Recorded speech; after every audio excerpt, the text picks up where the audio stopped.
지금까지 얘기를 했지 않습니까? 기본적으로 시는 룰이 있는데 그 기본적인 시의 룰이 뭐냐? 첫째는 리듬이다. 그게 시에는 리듬이 있어야 된다. 두 번째는 메타포가 있어야 된다. 그리고 세 번째는 코노테이션, 대표적 의미가 있어야 된다. 그러니까 이 세 가지를 늘 생각하면서 시를 쓰시면 됩니다. 그래 문제는 그 세 가지가 익숙해지지 않기 때문에 못 쓰는 거예요. 그리고 그 세 가지는 말로는 세 가지 쉽지만 그것이 익숙해진다는 것이 바로 평생 싸워야 할 부분입니다. 간단한 것이 아닙니다. 어떻게 내가 리듬을 잘 개발해서 좋은 시를 쓸까? 어떻게 내가 이미지, 소위 그 메타포를 잘 상상력을 구사해서 개발해낼까? 그 다음에 그 속에 어떤 깊은 의미를 담을까? 이거죠. 그러니까 이 세 가지 가지고 평생 싸우는 것입니다. 그래서 이 세 가지를 잘 구사한 시인, 그 작품이 성공한 작품입니다. 자, 그런 점에서 보다 좋은 시, 또 결국 이 세 가지 문제로 결판이 납니다. 그러니까 지금 보다 좋은 시와 보다 창조적인 시야, 이렇게 제목을 붙였어요. 그러니까 시 중에서도 더 좋은 시가 뭐냐? 그러니까 여러분들이 시를 쓸 때 이 시보다 나은 점이 뭐냐? 그 나은 점이 무엇이냐를 지금 얘기한 세 가지 룰에 적용해서 보는 것입니다. 자, 첫 번째, 스타 플레이어와 좋은 시. 앞서서도 좀 얘기를 했습니다만은 모든 운동 경기에서 느끼는 일이지만 특히 축구 경기를 보면서 우리가 박수를 보내는 것은 우선 선수가 경기 규칙을 잘 지키는 경우라고 했다. 그래서 경기 규칙에 따른 정정당당하고 공정하게 경기하는 태도를 페어 플레이라고 한다. 따라서 페어 플레이어는 경기에 대한 기본 규칙을 철저히 인지하고 이를 경기장에서 유감없이 발휘하는 선수다. 문학의 경우도 그렇다. 시의 경우 시는 시적인 리듬과 메타포와 코노테이션을 충분히 알고 이를 충실히 실천하고 있다면 일단은 좋은 시를 쓸 수 있는 시인으로 간주할 만하다.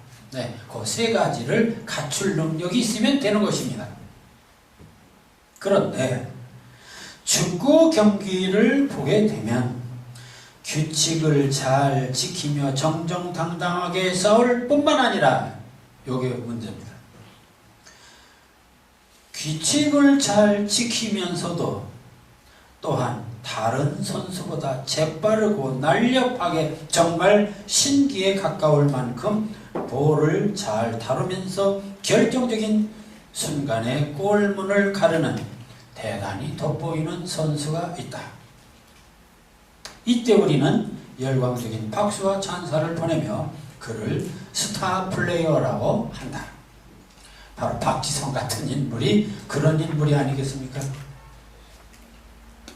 마찬가지로 시단에서도 기본적인 시의 제도와 관습에 충실하면서도 다른 시인보다 월등하게 감동이 오고 충격이 오는 작품을 쓰는 시인이 있다면 이는 분명 스타 시인이 아닐 수 없다. 작품에 분명 리듬도 있고 메타포도 있고 의미의 코노테이션도 있는데 어째서 작품마다 감동이 다르고 떨림이 다른 것인지. 따라서 시의 기본적인 조건을 갖춘 시는 모두 좋은 시라고 해야 하겠지만 이처럼 보다 감동적인 시는 보다 감동적인 시는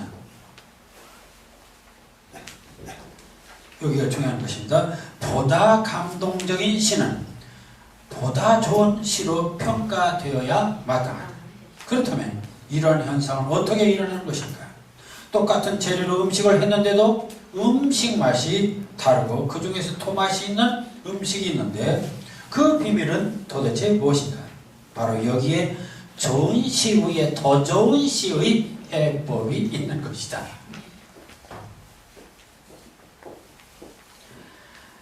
자, 그래서 그 원리는 이런 것입니다. 그 언어학에서 말은 봐요. 우리가 사용하는 이 말에는 두 가지 원리가 있습니다. 하나는 그것을 랑그라고 합니다. 하나는 파롤, 프랑스 말입니다. 랑그라는 말은 그 밑바닥에 숨어있는 규칙입니다. 그럼 파롤은 뭐냐? 현장에서 나타나는 현상입니다. 언어 현상입니다. 그러니까 축구 선수가 축구를 하는데 기본적인 룰을 지킵니다. 그 룰을 랑그를 지킨다고 보겠죠. 그러나 또 운동장에서 자기가 재치있게 그 순간순간 찬스를 이용하고 재빠르게 하는데 그게 바로 파롤 같은 것이죠. 그 개인의 개성입니다. 개인의 능력입니다.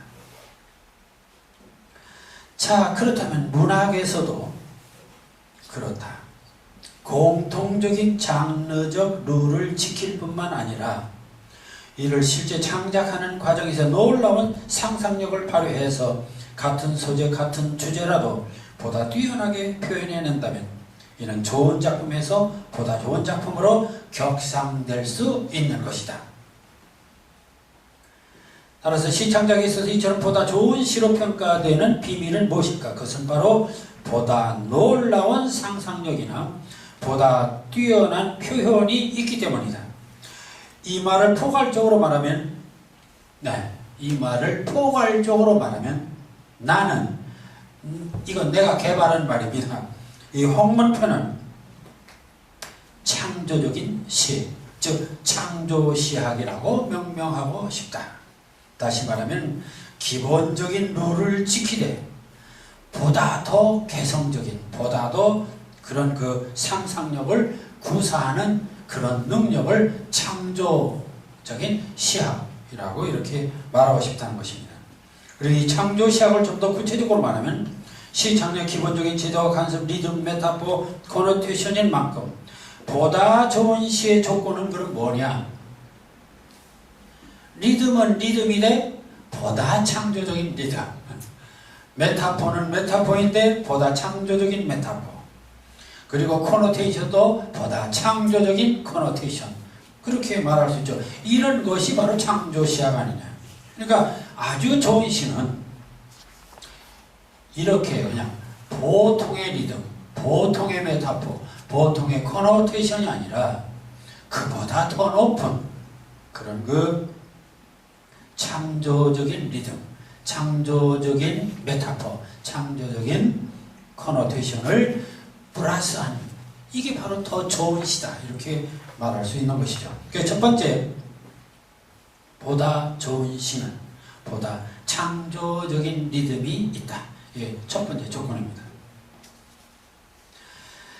자, 신의 꿈을 울렁거림이라 했다. 울렁거리면 놀라울 때, 충격을 받을 때 일어나는 현상이다. 시가 세상에서 존재하는 이유는 바로 평범한 일상에서 벗어나는 보다 자유롭고 그리고 보다 감동적이고자 하는 데 있다. 자, 그래서 이 보다 창조적인 것, 첫사랑은 정말 떨림이 대단했다. 그러나 세월이 지나면 황홀했던 떨림이 무너진다. 우리에겐 계속 떨림이 필요하다. 떨림이야말로 삶의 변화와 개혁과 활력의 원동력이기 때문이다. 그래서 이 과거의 습관적인 리듬, 규칙을 깨고 새로운 리듬을 모색하게 된다. 그것이 현대 자유시의 리듬 정신이다. 그렇다면 자유시의 리듬은 언제나 고정적인 것을 거부한다. 고정적이고 기계적인 것은 고인물과 같기 때문이다. 여기에 끊임없이 리듬도 창조되어야 한다. 시의 존재 이유가 독자에게 떨림과 충격을 주어서 변화를 도모하는 것인데, 그러기 위해서는 떨림이 더욱 신선하고 강도가 있고 그러면서도 지속적인 것이 되도록 계속 창조정신을 발휘해야 한다. 그 예를 들어봅니다. 어버이 살아실제 성기기란 다해라. 지나간 후이면 애달다 의하리. 평생에 고쳐 못할 일이 이쁘니까노라. 네, 이거 정철의 시조입니다. 근데 이 시조는 너무 이제 많이 읽어서 마치 결혼 몇 년 되니까 권태기가 나듯이 좀 그런 그 리듬이 신선하지가 못해요. 자, 그래서 이런 현대 시조에서 서글 같은 사람은 이렇게 시를 썼어요. 그대의 것도 되고 나의 것도 되곤 하던 목 넘어 마실로 가는 나지막한 이 오솔길 인기척 혼자 내고 가는 향가 새꽃 핀 이 길. 똑같은 시조입니다. 시조인데 완전히 그 모양도 바꾸고 리듬도 상당히 바꿔서 신선한 감을 준다는 것이죠. 그렇게 됨으로써 그 지루하고 고루한 것을 벗어날 수가 있습니다. 그럼 현대시에서는 없느냐? 자, 이런 것입니다. 내 마음은 호수요 그대 노저오 나는 그대의 흰 그림자를 안고 옷같이 그대의 뱃전에 부서지리다. 내 마음은 젖부려 그대 조문을 닫아주고 나는 그대의 흰 비단 옷자락에 떨며 고요히 최후의 한 방울도 낭염없이 타오르리다. 뭐 너무나 잘 아는 김동명의 내 마음은입니다. 자, 그런데 여기 김현성의 눈물을 보면 좀 리듬감이 달라요.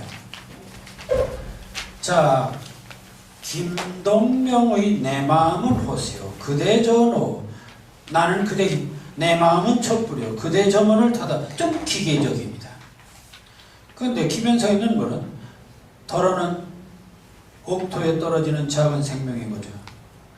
흠도 티도 금가지 않은 나의 전체는 오직 이뿐 더욱 값진 것으로 드리라 헐제 나의 가장 나아종 지닌 것도 오직 이뿐. 리듬감이 달라요. 그러니까 너무 김동명의 시는 좀 기계적이다. 너무 기계적이다. 거기에 비해서 김현성의 눈물은 좀 뭔가 변화를 주고 있다. 이런 점에서 이 김동명의 내 마음은과 김현성의 눈물은 그 리듬감의 차이가 있습니다. 김동명의 내 마음은 호수라는 은희 위에 다양한 반복적 리듬을 시도하고 있어서 좋은 시기도 하지만 너무 기계적이고 규칙적이어서 노랫말이 되었다. 각연이 이행으로 고정되어 있고 시어 구성도 일정한 틀에 맞춘 느낌이어서 개성 있는 리듬의 창조성이 약하다. 반면 김현성의 눈물은 행과 연과 시어들의 다양한 변화를 통해서 독자에게 다가오는 충격과 떨림이 신선하다. 개성적인 리듬의 창조가 보다 떨림이 좋은 시라는 것을 보여주고 있다. 그러니까 리듬, 우리가 시를 쓰면서 리듬도 계속 창조되어야 한다 하는 점입니다.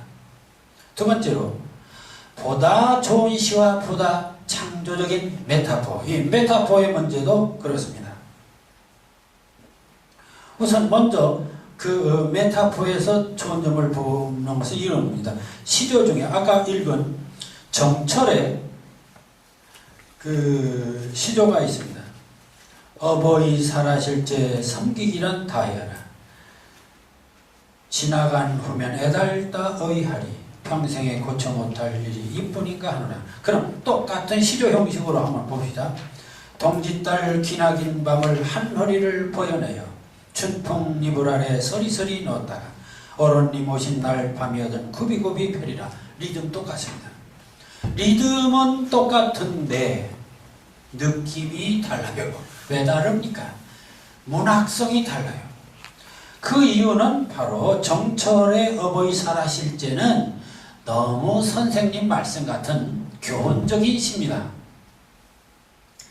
다시 말하면 메타포가 없어요. 그런데 여기는 옛날 시조임에도 불구하고 동짓달 기나긴 밤을 한 허리를 보여내요. 한 허리 메타포입니다. 춘풍 이불 아래 서리서리 넣었다가 메타포입니다.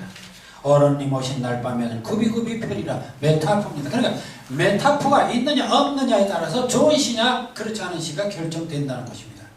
그러니까 똑같은 리듬을 구사했어도 메타포가 있느냐 없느냐 이거 구분이 돼요.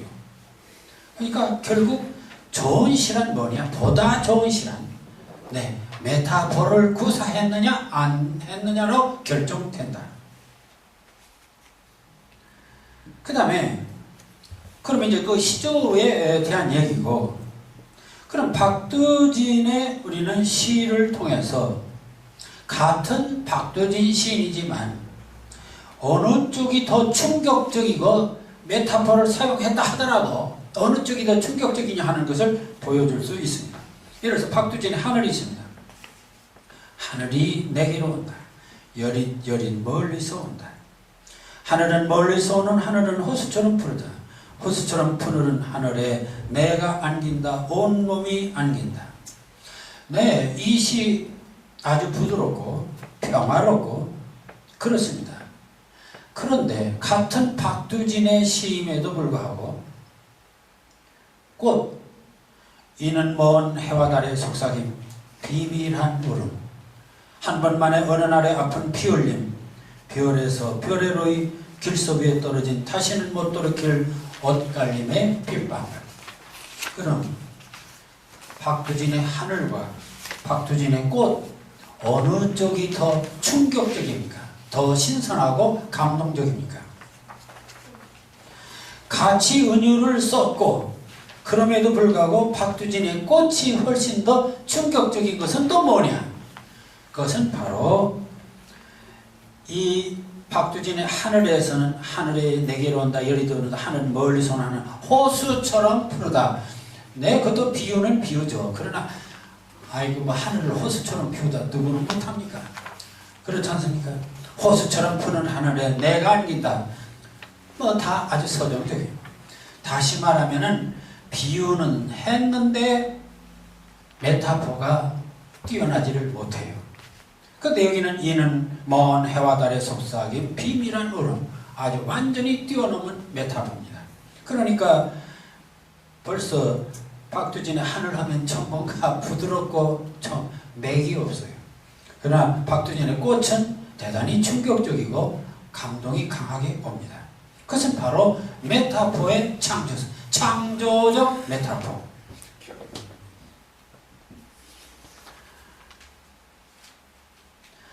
같은 박두진의 시지만 하늘과 꽃은 충격과 떨림이 다르다.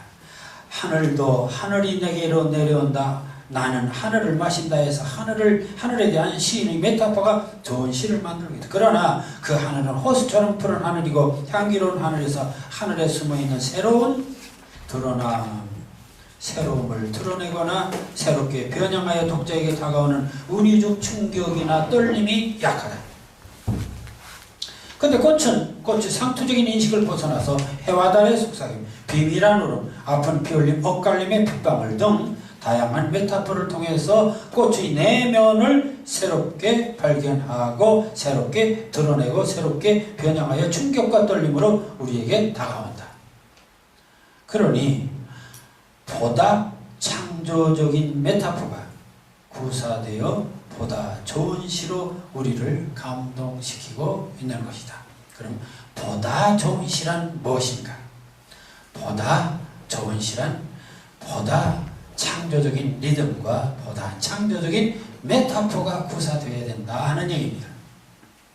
그럼 다시 세 번째 조건, 보다 좋은 시와 보다 창조적인 커노테이션, 이건 내포적 의미. 좋은 시는 기본적으로 시적 장르가 갖는 제도와 관습으로 리듬이 있고 메타포가 있어야 하며, 보다 좋은 시가 되려면 보다 창조적인 리듬과 메타포가 요구된다고 했다. 그러나 여기에 첨가해야 할 것은 보다 창조적인 커노테이션, 다시 말하면 내포적 의미가 있어야 된다. 그런 얘기입니다.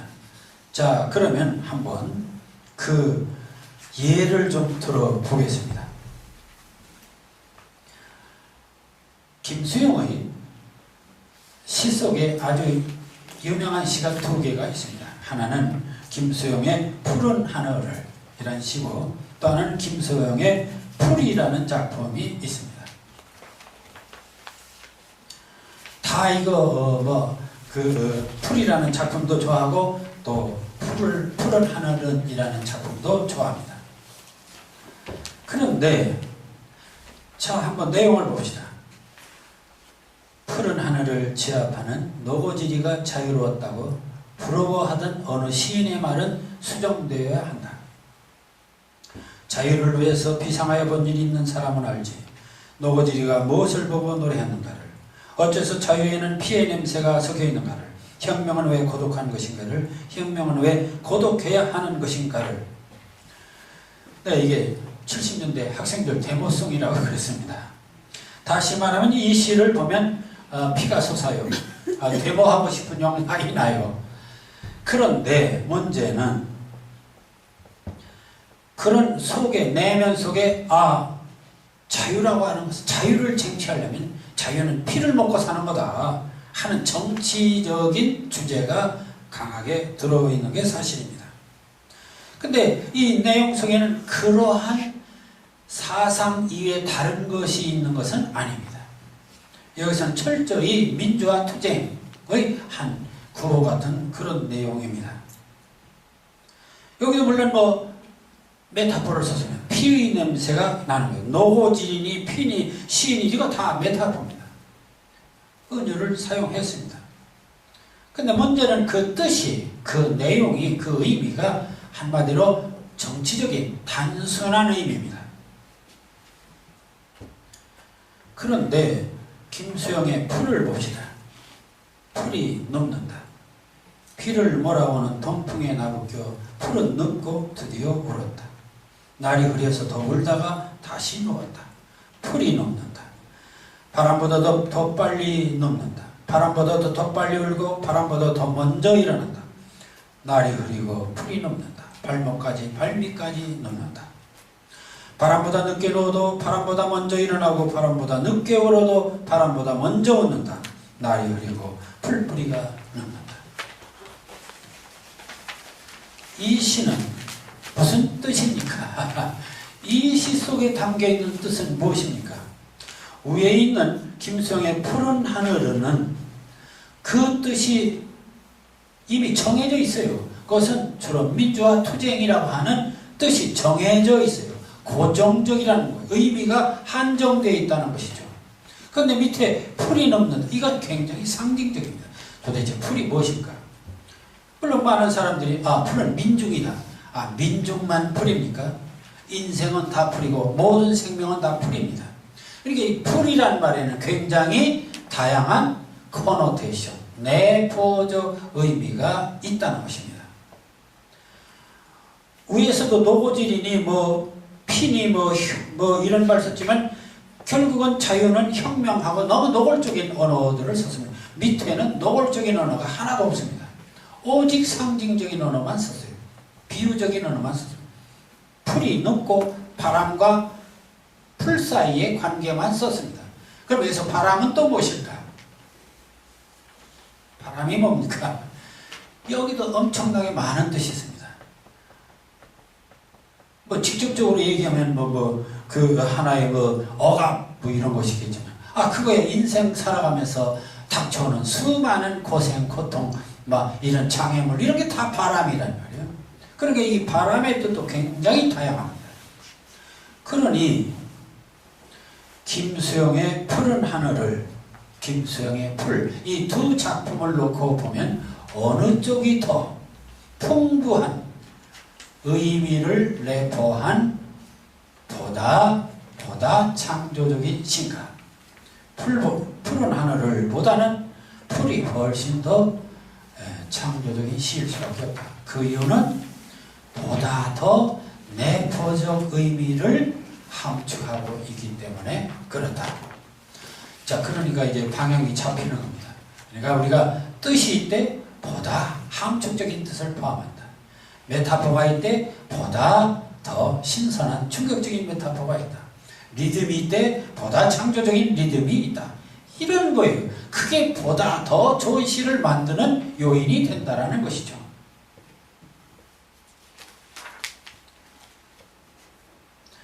그것은 김춘수의 두 시 속에도 있습니다. 김춘수는 나의 하나님 그리고 꽃이라는 작품을 썼습니다.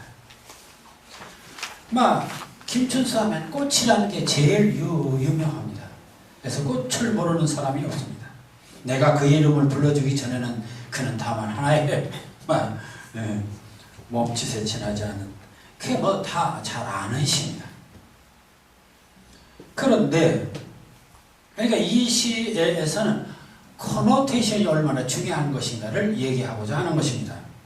자, 김춘수의 나의 하나님, 김춘수의 꽃 두 개를 봅시다. 김춘수의 나의, 사랑하는 나의 하나님, 당신은 늙은 피에다. 푸주간에 걸린 커다란 살점이다.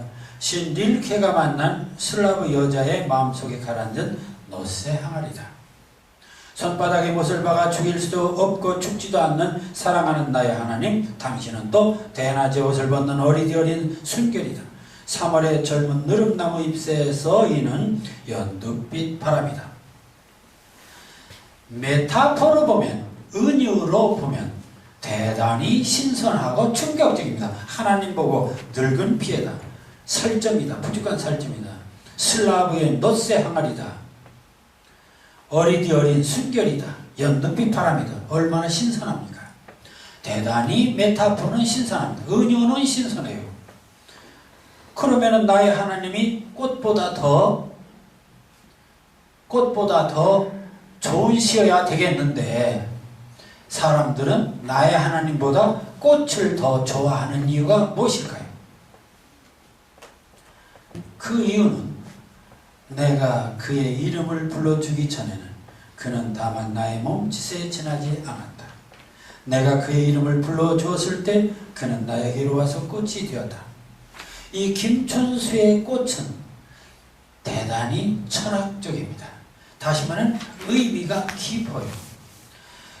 김춘수의 나의 하나님은 이게 늙은 피에다, 커다란 살점이다, 뭐 노세 항아리다 했는데, 아니 나의 하나님은 노세 항아리다. 그건 뭔 소리입니까? 도저히 이게 다가오는 게 너무 비약을 해서 난해합니다.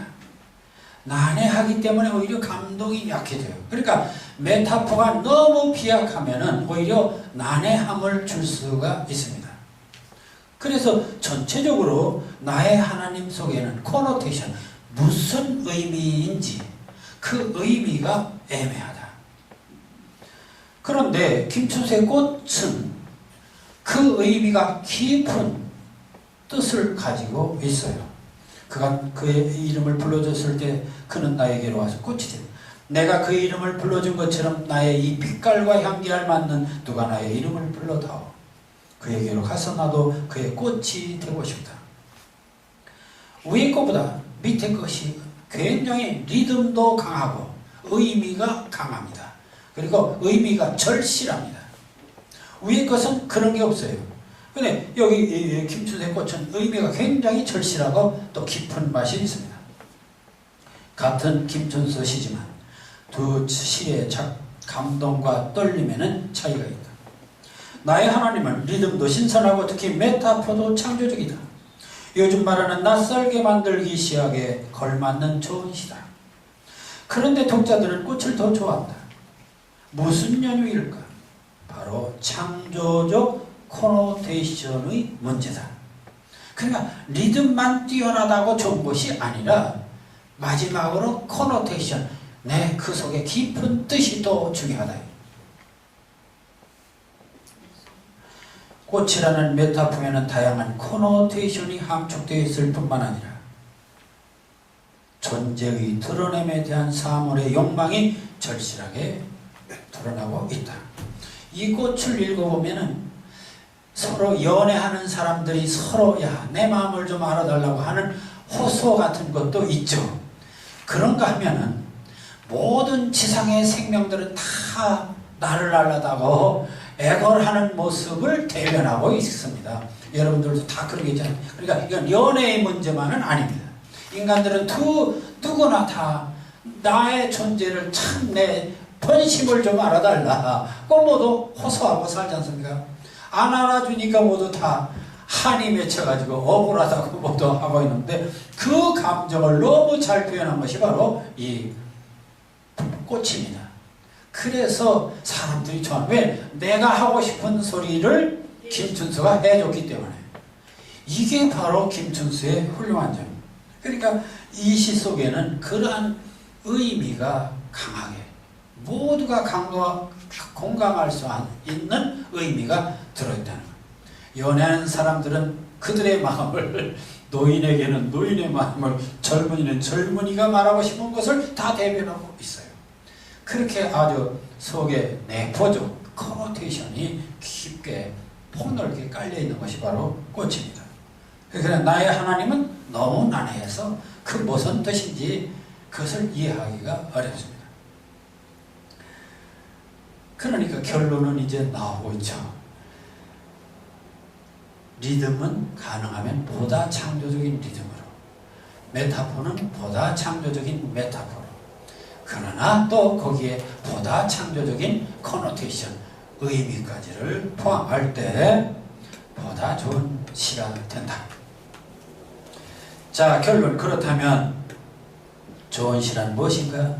그것은 감동과 떨림으로 다가오는 시다. 그래서 시인은 저마다 떨림의 시를 꿈꿉니다. 물론 저마다 최선을 다해서 쓴 창작인데 좋은 시니 떨림이니 하는 평가가 적절한 것인가 하는 비판도 있고 보는 관점에 다르다는 이론도 있지만 그럼에도 불구하고 주관적이든 객관적이든 떨림의 차이가 있는 것은 부정할 수 없는 현실이다. 그러게 그 떨림의 차이를 발견한 것이 시인의 꿈을 실현하는 길이라 했다. 그렇다면 그 떨림의 차이의 비밀, 그 좋은 시가 될 수 있는 조건은 무엇인가? 그것은 축구나 배구에도 룰이 있듯이 시와 소설도 각기 다른 룰 있는데 그 룰의 핵심이 뭐냐? 리듬, 메타포, 코노테이션이다. 기본적으로 리듬, 메타포, 코노테이션은 있어야 된다는 얘기입니다. 그게 기본이에요. 그러니까 그 기본이 갖춰지지 않으면 그 시인이라고 할 수도 없어요. 아마추어죠. 일단 그 기본은 갖춰져야 됩니다. 그런데 보다 더 좋은 시는 뭐냐? 그 기본 위에 보다 좋은 시를 쓰려면 보다 창조적인 림, 보다 창조적인 메타포, 보다 창조적인 코노테이션이 요구된다. 그렇게 시인은 기본 룰에 더하여 끊임없이 개성적인 창조적 리듬, 창조적 메타포, 창조적인 코노테이션을 위하여 노력하는 바로 창조시학의 스타 플레이어가 되어야 한다는 것이 바로 내가 주장하는 창조시학의 골자다. 자, 그렇다면 아직 스타 시인도 아니고 보다 좋은 시로 각광받지 못하는 오늘의 대다수 시인들은 시인도 아니고 시도 아니란 말인가? 이 점에 대해서 다시 결론을 정리하고자 합니다. 첫째, 내가 좋으면 좋은 시다. 요즘같이 죽은 시인의 사회에서 시를 좋아하고 시를 쓴다는 것만으로도 위대하다.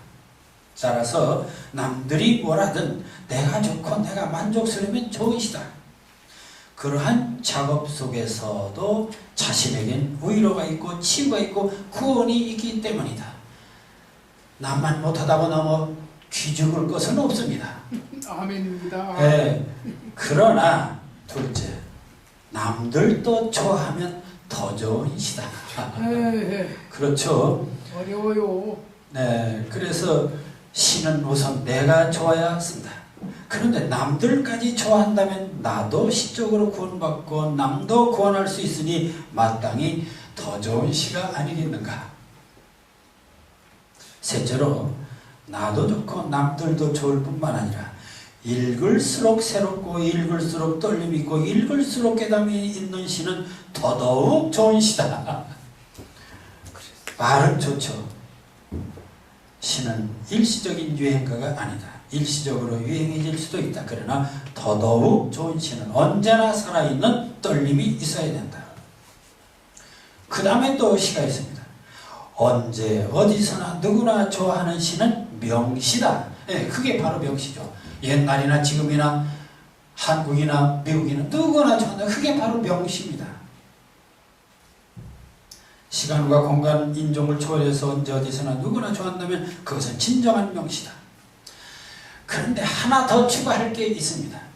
다섯째로, 그건 내가 또 개발한 것입니다. 하나님까지 좋아하면 그게 바로 성시다. 거룩한 시다. 인간들끼리만 좋아하는 시가 아니라 신들도 좋아할 수 있는 영적인 시, 천상의 시, 신령한 영역까지 떨림일 수 있는 시야말로 인간적인 정서적 구원을 넘어 영혼의 구원으로 이끄는 신령한 시, 네, 성시가 될 수 있다. 아이고 어렵습니다. 이론은 좋습니다. 저야 뭐 이론만 제공하는 것이죠.